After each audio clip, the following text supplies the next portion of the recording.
Üçüncü parçamız Ez Çerçime.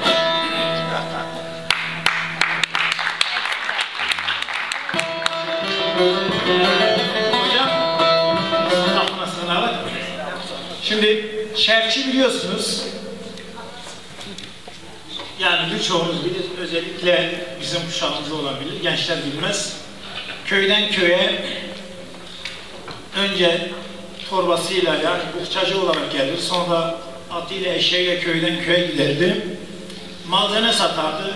İşte biz de kendimden söyleyeyim. Biz küçük gençken tozların üzerinde plastik toplardık, meslik diyorlar, onu toplardık. Yani evde bir şeyler çalar götürürdük. Kendimiz o zaman en çok istediğimiz şey üzümdü.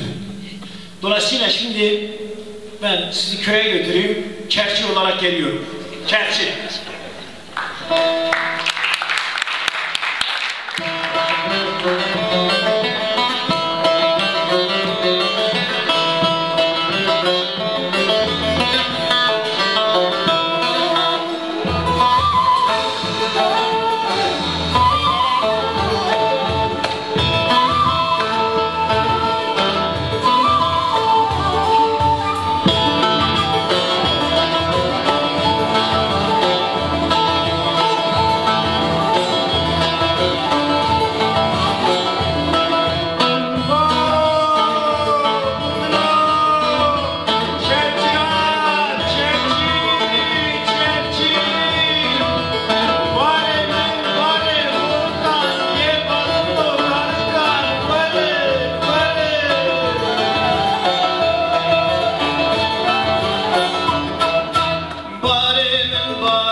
Çerçime,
çerçime, cidur halkın